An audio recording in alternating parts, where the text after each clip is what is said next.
ভোলার দৌলতখানে ৫ দিন পরও কবর থেকে চুরি হওয়া ২ নারীর কঙ্কালের কোনো হদিস পাওয়া যায়নি। থানায় কোনো অভিযোগও করেনি ভুক্তভোগীর পরিবার। এদিকে গোপালগঞ্জে কোটালীপাড়ায় ৩টি লাশ চুরির ঘটনায় ২ জনকে আটক করা হয়েছে। ভোলা ও গোপালগঞ্জ প্রতিনিধি তথ্য ছবিতে দেখুন ডেস্ক রিপোর্ট।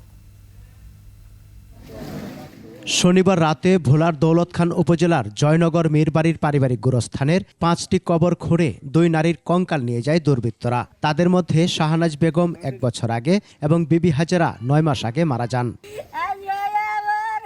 এ ঘটনায় এলাকায় চাঞ্চল্যের সৃষ্টি হলেও ভুক্তভোগী পরিবারের পক্ষ থেকে থানায় কোনো অভিযোগ দেয়া হয়নি। ছোট ছোট বাচ্চারা আছে, যাও মার কবরটা চাইতে, তাও চাইতে পারবো না। আমরা কোনো লাশের কোনো খোঁজ খবর পাই না। চোরেরা আমার মার লাশ লয়ে গেছে, লাশ লয়ে গেছে মতন আমরা বিচার চাই। কবর পাহারা দিতে হয় এখন আমাদেরকে রাত্রে হলে।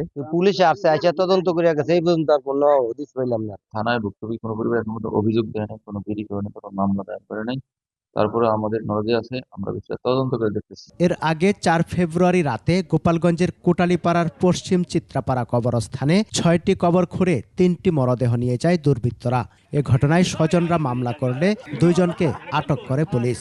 সন্তান হিসাবে আমি একটু দাবি করি যে আমার বাবার কঙ্কালটা যেভাবে চুরি হয়েছে এরকম যেন আর কোনো বাবার বা আর কোনো মানুষের যেন চুরি। কবর থেকে লাশ উত্তোলন করা মানে এটা আমাদের জন্য একটা ক্যামেরায় ওয়াও, স্টাইল দেখাও, Xenon X21 পারলে ঠেকাও। মর্মান্তিক এবং সত্য হৃদয় বিদারক। আমরা চাই পুরো মুসলিম উম্মার পক্ষ থেকে, মুসলিমদের পক্ষ থেকে যাতে এর সুষ্ঠু বিচার হয়। চুরি হওয়া লাশের মধ্যে স্থানীয় ইউপি সদস্য লিয়াকত আলী ৯ মাস আগে, চাঁদ মিয়া ৪ মাস আগে এবং মুকুল মিয়া ২.৫ মাস আগে মারা যান।